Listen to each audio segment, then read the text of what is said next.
We are shooting the Smith Wesson 500 Magnum with a 10.5-inch barrel. It's coming from the Performance Center. It's a really nice gun. The muzzle brake adds about another inch onto the end of it there. Does a good job of taming the recoil. The rounds we have today are the 300 grain Hornady Custom. It's a 300 grain FTX bullet. All right, we got the Smith Wesson 500 Magnum. It's gonna be my first shot through this particular pistol, and just gonna see what happens.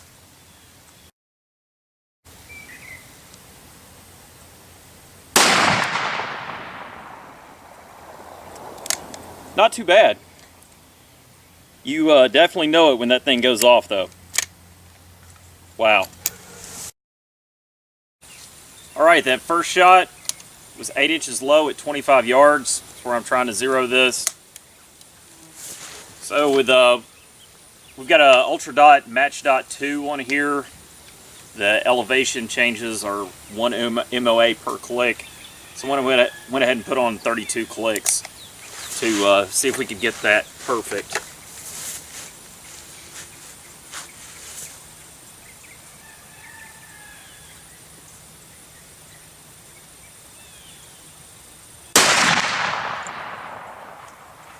That's close.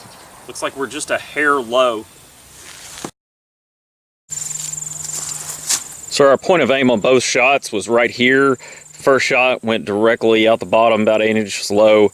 30 clicks later, 32 clicks later, shot right there. Like to get it zeroed in right on that dot.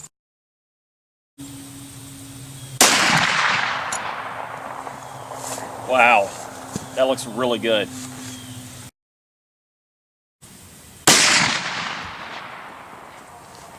Okay. Much like shooting the 50 BMG, you feel that in your nose when it goes off. That says that shot was going 1942. All right, I finally got my chronograph working. We may have this zero. Now we're just trying to get some good data on how fast these bullets are going through a 10.5-inch barrel. All right, you can see these holes starting at the first shot was directly out the bottom, 8 inches low. Brought it up to here. That was the third shot, and number 4 was touching there. I'll take it. So the information from Hornady, and they say they test out of an 8.25-inch barrel. They say that the muzzle velocity is 2,075 feet per second. We got 1942 on that first shot out of a 10.5-inch barrel, so I think that might have been a little bit ambitious, but using a 25-yard zero, supposedly, if you follow the ballistics charts, you're back to zero at 100 yards. So I'm going to shoot that piece of steel down there, and one, see what effect it has on the steel, and two, get a little bit more data on how fast these bullets are going.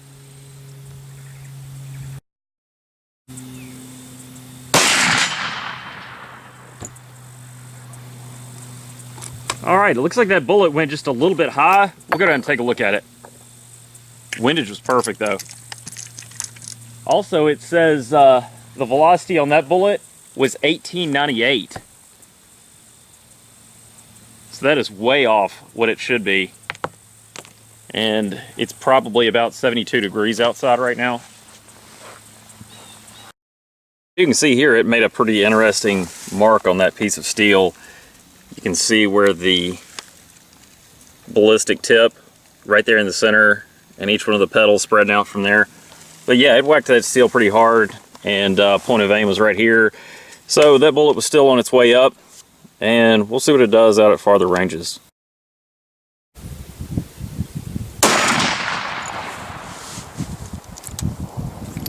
All right.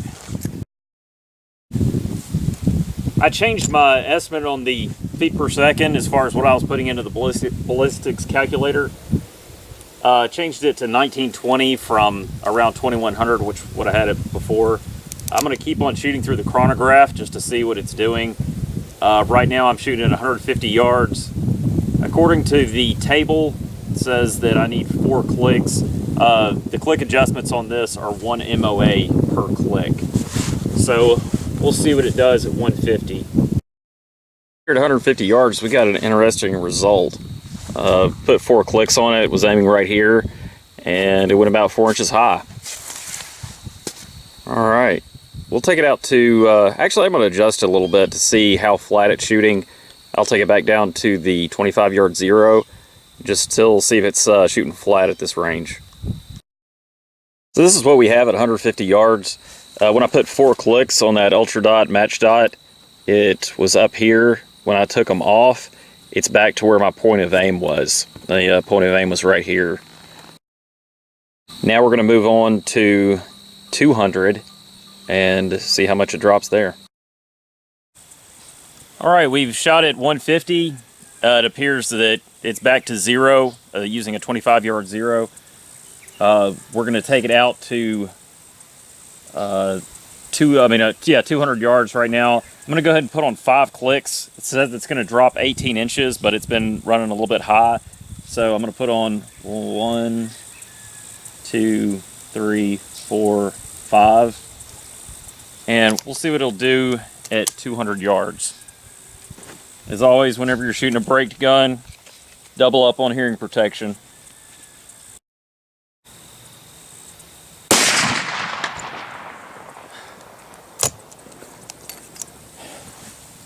Swear, that thing feels like you're getting punched in the face.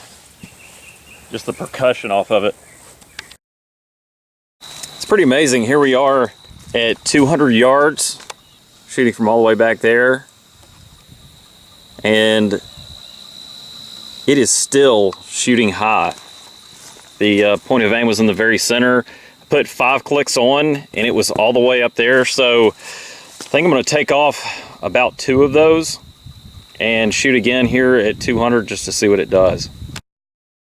All right, that's with 3 clicks at 200. That's exactly where I had the dot. It's incredible accuracy at 200 yards. Just used 3 clicks. And that was perfect. Wanted it right between those 2 dots. Gonna back it up to 250, see what it does. All right, the next shot is gonna be at 250 yards. We're gonna try 8 clicks.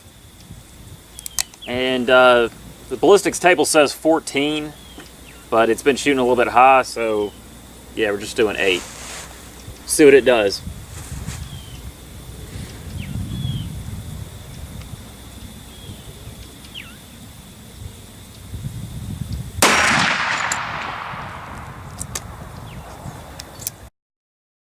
So we tried 8 clicks at 250 yards, and that was our point of impact.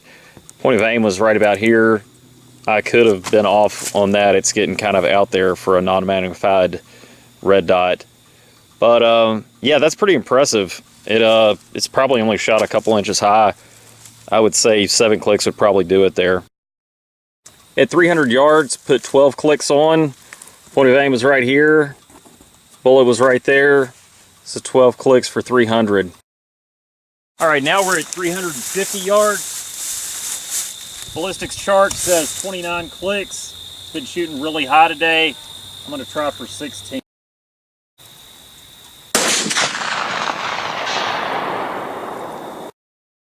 The impact was right down there. I got a hit on steel at 350. I'm going to take it back up to 19 clicks is what we had before. The shot was on the far right hand side of the piece of steel.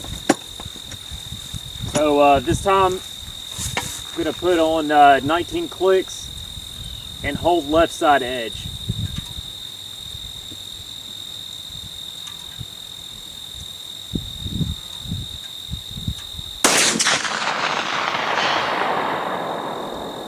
All right, let's see what it did.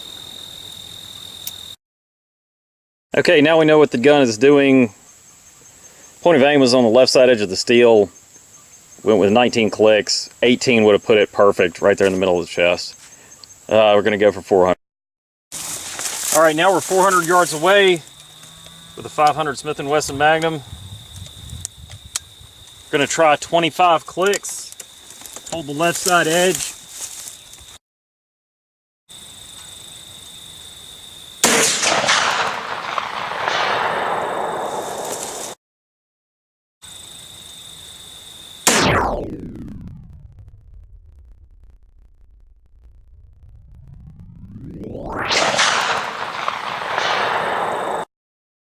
So we made it on steel. This is at 400 yards. Point of aim was all the way over here on the left side edge, probably about right here. And it was down there at the bottom of the target where we had the impact. So we need to come up considerably and maybe aim off just a little bit more. Can't believe it, on that last one, I actually forgot to put the clicks on there. So I put on another 5 clicks. 25 might actually do it.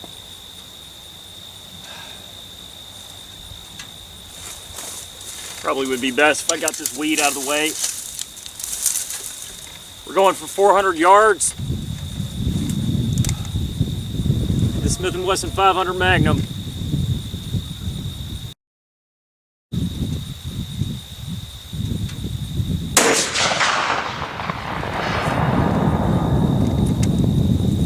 All right, check it out.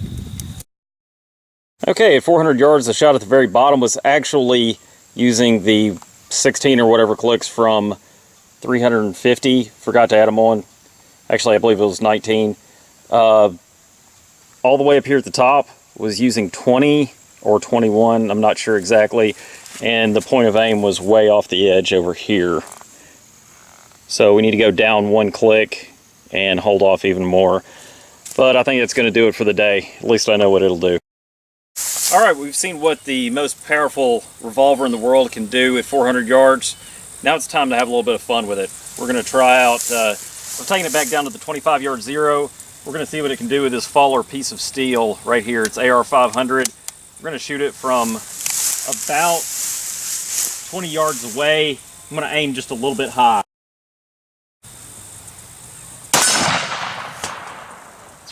Yeah, I'd say we got it. I would say we got it. That was a hell of a hit.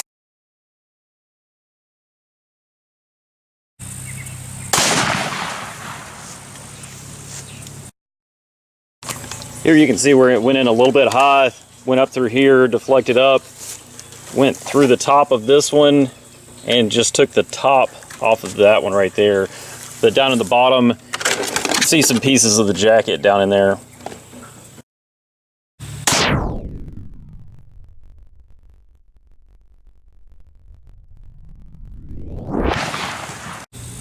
I'm going to try that one more time, just aim a little bit lower. Yeah, that was more like it. We actually caught the bullet that time.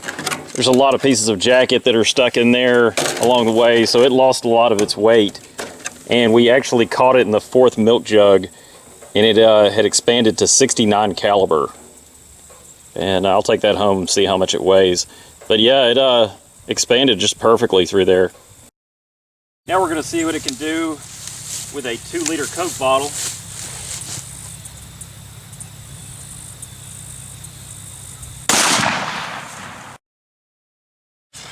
I saw Jerry Mitchellek shoot had a purple cabbage, red cabbage, whatever you want to call it, with a 460 Magnum. I want to see what a 500 can do.